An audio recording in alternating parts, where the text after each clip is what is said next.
It all comes down to money. We couldn't get funding in the early days.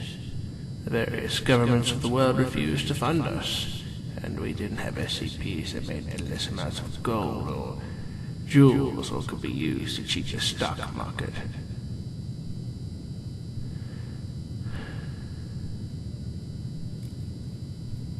The President of the United States said no.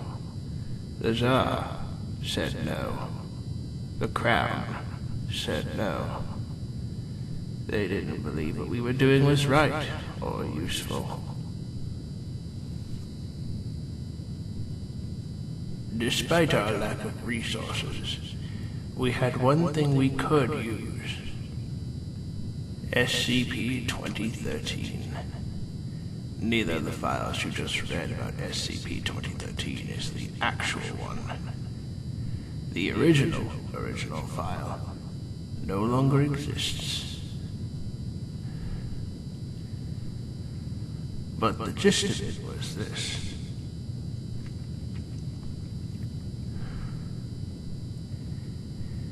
SCP-2013 was a clutch of eggs that we found at the bottom of the sea in 1900, brought up by a fishing trawler. The eggs were dead, but the Foundation kept them as a curiosity. In the early days, the Foundation was obsessed with bringing the dead back to life thanks to Frankenstein. We tried to revive the eggs in various ways, from supporting the embryos outside of the egg, which failed, to electrocuting them, which cooked them, to just plain incubating them, which also cooked them. Eventually, we tried an experimental compound that has been long since lost to history. It was made up of mercury, iridium, radium, and a few other elements that science did not yet know about. And then, the eggs hatched. They acted just like children, but they looked like iguana mixed with gorillas. They had blood chemistry that we had never seen before, and could mimic human speech and behavior to a startling degree. At the same time, the Foundation had been developing disguises to hide its agents in unfriendly lands, and they were so high quality. A 50-year-old man could wear the face that made him look like an 18-year-old girl, and except for perhaps the height, it would be impossible to tell the difference. The creatures hatched from SCP-2013 were cooperative, and viewed us as their parents. They also matured very quickly and grew to adult size within 6 months. All we needed to do was educate them about the world at large, put them in skid suits, and then we sent them off into the world to be the best at their job. They were politicians, writers, singers, actors, kings, queens, inventors, agents. They were all important in their own way. 5 out of the last 17 U.S. presidents have been these creatures as of 2012. The Queen of England had been replaced long ago, and her family still doesn't know it. Our greatest success was probably infiltrating a major cell of the Chaos Insurgency back in the 1970s. Over the years, we bred over 1,500 instances of SCP-2013-A, and technology improved to make their disguises more convincing. We could alter their height, their DNA, even permanently sculpt their appearance so that way they never ran a risk of being exposed. That's how the Foundation got a large part of their funding, up until they discovered that they could literally make gold from lead using simple fusion and fission reactions. Platinum's actually a lot simpler to make, but that's besides the point. We eventually discontinued the SCP-2013 program, and we rounded them up and essentially expunged them from existence. We thought we'd killed them all, except for a couple we kept alive for the sake of testing. And then we got word that the Global Occult Coalition had been infiltrated by an SCP-2013-A instance. They had made their way up the ranks quite a way, to the point that they were a consultant for the ambassador of Czechoslovakia. Nobody was the wiser until we received a Renaissance report from the agent itself. We informed the GOC, and it was detained, and we writ it off as an isolated event. We thought that was the end of it, until the elections happened. A small constituency in England elected its MP for the term, and then we found out that all of the candidates were actually SCP-2013-A instances. We didn't know about this until after the election, and after that, it was too late to take any of them out. They were public figures. They were in the media, and any action taken against them would draw suspicion.